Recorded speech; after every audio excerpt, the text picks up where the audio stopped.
Years and years and years, Grammy Award-winning musician, we love him, Ozzy Osbourne. Okay,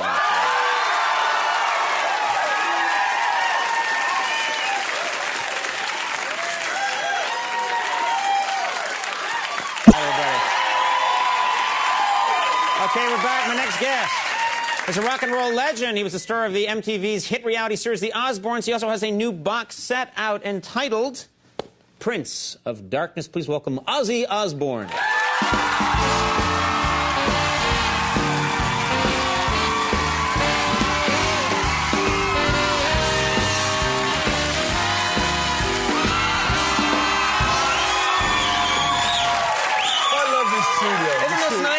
It's you. They're not like that for everyone.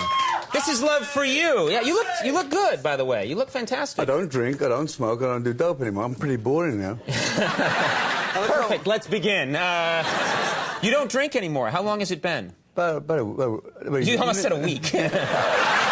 Nearly a year now. Nearly a year. Congratulations. Good for you.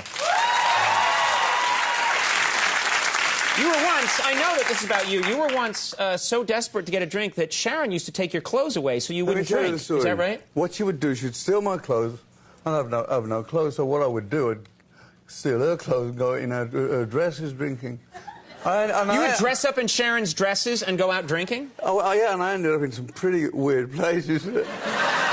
Doesn't matter, you're wearing a dress, you know? I remember being in Frankfurt, Germany one time, and I'd got this green evening dress on, or blue or whatever.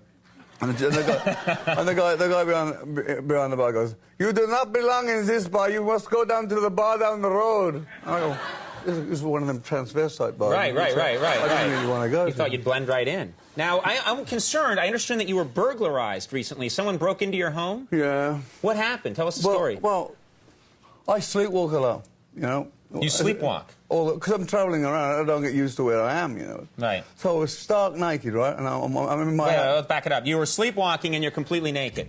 No, I'm like Adam. No, I haven't even got a leaf on my you-know-what. So yeah. I walk into... And you're walking in your own house here? In my own house, in England. Uh-huh. And I don't know whether I'm dreaming, I don't know whether it's really happening or what, but I look into Sharon's dressing room, I'm there, open the door, and I see a figure behind the dressing table. I'm going, is this a dream? And suddenly this guy makes a run for the window. Mm-hmm. So my usual behaviour would go, "Sharon, you've got a visitor," and run out. Right. But let her deal with it, right? Yeah, she's got all the panic buttons and all that. Right. I've got one, my legs, and I'm running. Right. So what I do the opposite. I run to... He's trying to get out the window. I got him in a headlock. You grabbed this person? Yeah, and what's wrong with me? Yeah. So I got him in a headlock, and he's got his ski mask on, and I'm going... the thought kind of crosses my mind. I go, what if he gets back in and he gets the better of me, and then, also, what if he's gay? She'll lose her jewellery, and I'll lose my jewellery at the same time.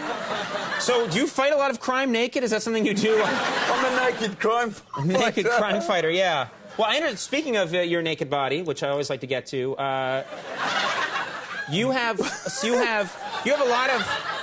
a lot of tattoos, I noticed, but someone told me you have smiley face tattoos. Yeah, well, you know, I hate being alone. I suffer from loneliness, so I just sit there, and I got two little faces on my knees. What? What's this? Two little shot of these? Those are little, you know, those are two smiley... And my son is just... Why do you have smiley faces on your knees? Well, when I'm pissing people off, they don't want to talk to me, so I'm going to pretend they're alive and talk to them, you know. My son... I don't follow this at all, I'm going to be honest with you. You don't...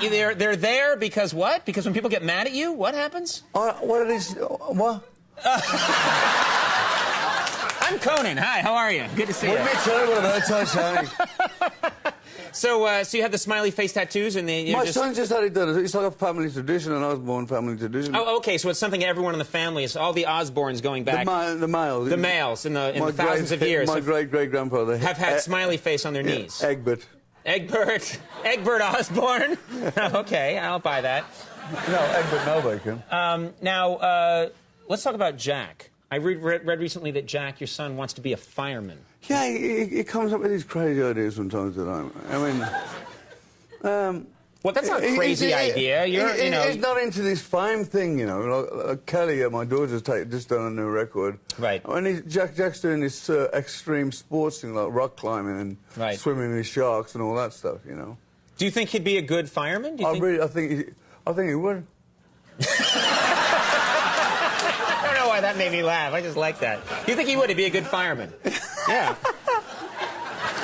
I was just repeating what you said, and you laughed like you hadn't heard it before. Where is this leading us? I don't know. I just like to wander around with you. It's fun. Now, last time I visited you at your home once when we shot something a bunch of years ago for the Emmys, and we had a good time. But I noticed that you had to be driven everywhere. You don't drive in Los Angeles. I can drive, but and I've taken the test in England. You've taken a test in England? About 4 or 5 times, but I was so stoned and loaded. I don't know. You kept failing the test? Every time. But I can drive great. But I'm dyslexic. No, you clearly can't drive great. I can drive, but they don't like my driving, you know. I mean, I get home. Oh, the instructor doesn't like your driving. Do you get home is the important thing. Yeah, sometimes in a police van and...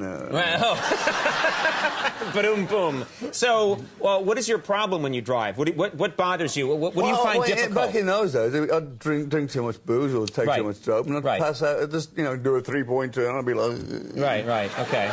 You have said that if you had to do it all over again, because you just sort of wrapped up the Osbournes, but if you had to do it all over again, you wouldn't do it. No, I mean, you have cameras 24/7. You get pretty pissed off some days, you know. Right. So now you're going to look forward to you go and you make a sandwich or something, and there's not a camera right there in your face.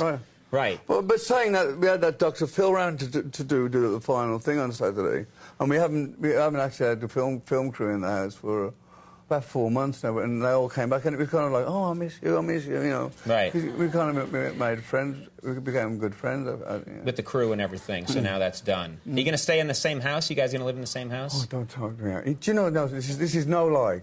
We have either rented or... Not we, I should say. My wife and I have either rented or bought, in 25 years, 27 houses. And that is no joke. 27 houses? And so when we bought this last one, where we filmed the Osbournes, I said, Sharon, darling, I love you, but can we at least let the paint dry on this one, you know? But you think she's going to move you again? People come in and say, you're going to move us. I go, I don't know. You know, everybody else knows by me, you know. So she could already be living in another house, and you would know. You're like, I can't find the bathroom. Well, the Prince of Darkness box set's in stores now. And look for Ozfest this summer. Yeah. And, you know, you look fantastic. You look great. It's very nice to see you doing so well. Thank you. It's a very nice guy. Ozzy Osbourne. We'll be right back. Trace Adkins, stick around.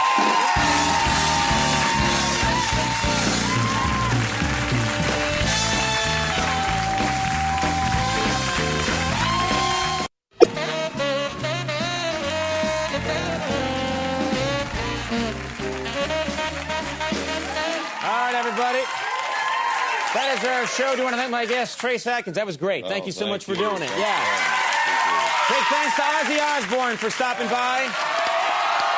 And thanks to Jared Miller for stumbling in with his animals. And, of course, Max Weinberg and the Max Weinberg 7. Get to our last call with Carson Daly. Goodbye, everybody. Goodbye.